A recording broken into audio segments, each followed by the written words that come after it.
Terima kasih untuk Anda yang masih bergabung bersama dengan kami dan di segmen ini kita akan coba review bagaimana jalannya perdagangan di sepanjang hari ini jelang libur akhir pekan. Dan kami ingatkan kembali, Anda masih bisa bergabung di WhatsApp interaktif kami di 0812 di 8788 di 3723 seperti yang tertera di layar televisi Anda nantinya.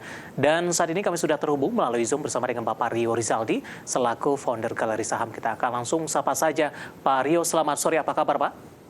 Sore Pak David, kabar baik Pak. Terima kasih Pak Rio sudah meluangkan waktu di IDX Channel. Hari ini harga saham gabungan volatilitasnya cukup tinggi Pak Rio karena tadi sempat dibuka pergerakannya juga cukup naik signifikan di sesi pertama, kemudian lebih cenderung tertekan di perdagangan sesi kedua. Namun level 68 tampaknya masih mampu dipertahankan dengan melemah tipis hanya di 0,05% di sesi kedua hari ini. Analisis Anda?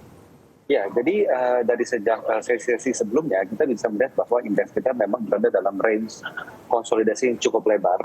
Itu memang cukup lebar ya, batas bawah itu 6.550, batas atasnya itu di level 6.950. Jadi kita melihat dalam mungkin beberapa minggu depan, indeks kita masih akan berada dalam range tersebut. Dan kenaikan sehari 2 hari ini tertahan di level 6.800 karena memang secara teknikal dia tertahan di area EMA 50 dan EMA 100. Jadi selama indeks kita masih berada di bawah 6.900, kelihatannya indeks kita masih cenderung akan sideways pada Baik, proyeksi untuk minggu depan seperti apa Pak Rio? Mengingat Jumat malam nanti ini ada rilis data terbaru dari Amerika Serikat, terutama dari data PCE-nya, dari Personal Consumption Expenditure, dan ini juga merupakan salah satu acuan juga ini bagi The Fed untuk menentukan arah kebijakan moneter ke depannya. Ya, jadi kalau kita melihat dengan kondisi sekarang, terlihat sekali bahwa market kita tuh lebih ke strategi wait and see, Pak. Lebih ke wait and see, tidak begitu agresif dalam membeli saham ataupun juga menjual saham. Dan kita juga bisa lihat bahwa sebenarnya ada beberapa saham-saham defensif pun yang menjadi saham consumer terutama ya, yang menjadi salah satu yang terlihat istilahnya diburu oleh market untuk mengantisipasi ketidakpastian yang mungkin akan dihadapi oleh pelaku pasar, Pak. Baik, sebelum kita membahas dari sisi saham konsumer, Pak Rio, hari ini merupakan hari terakhir perdagangan tampaknya di kuartal pertama di 2023. Bagaimana recap ataupun mungkin review Anda di sepanjang kuartal ketiga ini dari sisi performa indeks harga saham gabungan? Ya, jadi kalau kita lihat dari sejak awal Januari ya, Pak. Awal Januari memang indeks kita masih bisa dibilang masih negatif tipis ya. Jadi hingga mungkin sebulan ke depan kita masih ekspektasi indeksnya masih akan sideways, Pak. Dengan range 6.600 di bawah dan 6.900 di atas. Kelihatannya dalam bulan-bulan depan masih akan mengalami hal yang sama, sehingga strategi transaksi di pasar saham juga masih sama, lebih cocok untuk swing trading daripada buy and hold.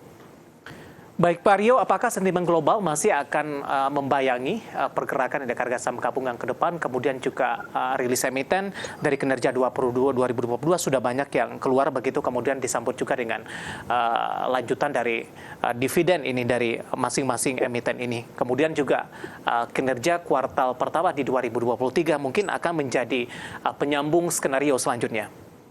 Ya, setuju sekali. Jadi dengan kondisi kalau saya melihat dari sisi teknikal, selama indeks kita memang masih berada di bawah indikator uptrend. Jadi sekarang ini indeks kita tuh berada di dalam range konsolidasi. Selama dia tidak bisa kembali ke atas level 7.000, indeks IHSG 7.000. Pada dasarnya kita melihat bahwa market kita masih lebih syarat ke wait and see dibandingkan bullish ataupun bearish. Saya nggak bilang bahwa indeks kita bearish, tapi indeks kita lebih ke sideways. Dan memang earning Q1 lalu pembagian sentimen tagihan dividen itu serta kita bisa melihat bahwa itu jadi salah satu tulang punggung indeks kita untuk bertahan di level kisaran 6.800-an. Jadi dengan earning yang sangat bagus, saya lihat indeks kita masih bisa bertahan dalam range yang relatif cukup sehat di 6.700 hingga 6.900. Baik, dari proyeksi pergerakan indeks harga saham gabungan kita ke rotasi pergerakan sektoral. Pak Rio tadi pun juga sempat Anda singgung sebenarnya dari sektor konsumer dan kebetulan juga menjadi topik pilihan kami untuk perdagangan hari ini karena beberapa saham konsumer ini sudah merilis kinerja mereka full year di 2022. Rata-rata cenderung banyak yang mengalami penurunan, ada INDF, kemudian juga CBP begitu, kemudian juga dari konsumer produsen rokok, HMSP juga rilis kinerja mereka juga kurang begitu bagus, bahkan sahamnya hari ini juga mengalami pelemahan yang cukup dalam di atas 6% dan juga menjadi pemberat bagi indeks harga saham gabungan. Bagaimana Anda melihat capaian dari sektor konsumer di sepanjang 2022 dan sekaligus nanti proyeksi di 2023 dengan adanya momentum Ramadan dan Lebaran dan penguatan nilai tukar rupiah terhadap dolar Amerika Serikat? Ya, jadi kalau kita melihat pertama dari momentum lebaran, maka biasanya itu akan mendrive up penjualan di sektor konsumer, terutama di konsumer yang berhubungan dengan makanan, ya, kurang lebih seperti itu. Juga pakaian, seperti yang biasa kita tahu adalah contoh paling umum adalah beras. Nah, tapi memang sejak pandemi berlangsung 3 tahun terakhir ini, kita memang bisa melihat bahwa ini juga dinyatakan oleh para emiten tersebut bahwa pola belanja masyarakat itu sudah mulai sedikit bergeser dari yang tadinya mereka lebih cenderung tertarik dengan iklan dan brand-brand yang dikenal, tapi sekarang mereka lebih banyak ke marketplace, brand-brand yang baru dan ternyata sayangnya bukan produk dari brand-brand besar tersebut. Jadi kelihatannya tren ini masih akan cenderung berlangsung dan sektor consumer memang masih akan menghadapi tantangan untuk menghadapi hal-hal kompetisi tersebut. Tapi dengan sentimen Lebaran kita melihat bahwa sebenarnya ada 2, Pak.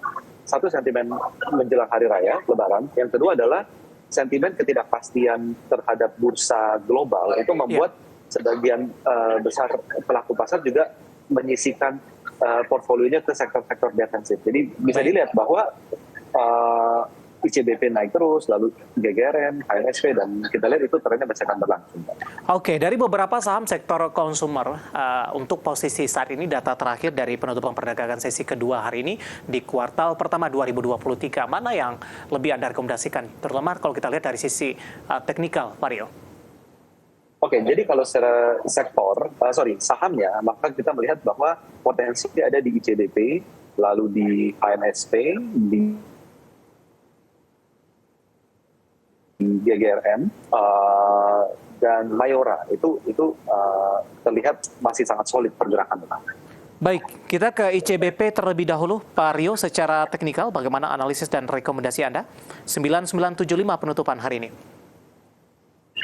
Ya, jadi ICBP ini sedang tertahan area resisten level 10.000, itu juga level psikologis. Tapi dengan melihat kondisi tren jangka panjang ICBP yang sudah positif, kita melihat momentum adalah penembusan resisten 10.000, maka jika itu terjadi, kita melihat tendensi bahwa ICBP bisa kembali ke level 11.000 sampai 11.500 di tahun 2020 itu, Pak. Baik. Dari ICBP kita bergeser ke produsen rokok ini, HMSP.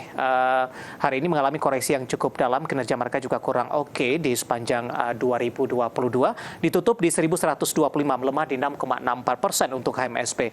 Rekomendasinya untuk perdagangan di pekan depan, Pak Rio? Oke, jadi untuk secara keuangan memang mereka tidak begitu bagus, tapi secara momentum di pasar mereka sebenarnya masih baik-baik aja.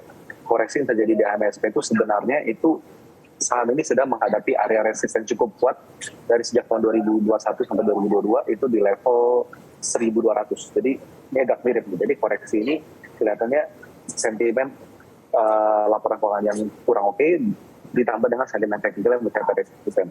Cuman selama HMSP ini bisa bertahan di level 1.100 pada dasarnya secara teknikal. Halo Pak Rio, suara Anda terputus-putus penerimaan di studio kami, Pak. Ya, HMSP ini melemah di 6,64% di 1.125. Pak Rio, bisa diulang kembali, Pak? Penerimaan suara Anda di studio kami terputus-putus, Pak Rio. Halo Pak Rio. Ya, tadi juga sudah disampaikan di 1.125, melemah di 6,64% pemirsa untuk HMSP. Saya akan coba kembali sapa Pak Rio. Pak Rio? Ya, jadi HMSP ini sebenarnya saya sampaikan tentang di atas 1.100 pada dasar. Halo? Ya, silakan dilanjutkan Pak Rio. Ya, oke Pak. Ya, jadi Jadi selama HMSP walaupun berkoreksi selama dia berada di atas 1.100, secara teknikal saham ini masih uptrend, Ya. berbarengan juga dengan event dengan gudang garam. Baik, penutupan hari ini di 1125 melemah cukup dalam di 6,64%. Momentum tidak Pak untuk melakukan cicil beli terhadap MSP dengan koreksi dalam ini? Ya, jadi silakan dipantau level 1.100 jika tekanan jual mendekati area 1.100 sudah melemah, itu time to buy yang menarik di area support. Baik, rekomendasi selanjutnya untuk gudang garam, Pak? Ditutup di 26.000, melemah di 2,89% hari ini. Oke, jadi untuk gudang garam ini sangat menarik. Jadi kalau HMSP sudah cukup banyak naiknya, gudang garam baru memulai naik. Jadi rekan-rekan trader bisa melihat resisten gudang garam itu ada di level 27.300. Jadi dengan support di 24.500. Baik, analisis dari beberapa saham di sektor konsumer pemirsa ada ICBP, HMSP, kemudian juga gudang garam, dan lagi-lagi keputusan investasi tetap ada di tangan investor dan pemirsa IDX Channel. Pak Rio, kita akan jeda terlebih dahulu, nanti kita akan lanjutkan kembali. Dan pemirsa telah bersama kami akan segera kembali usai jeda berikut ini.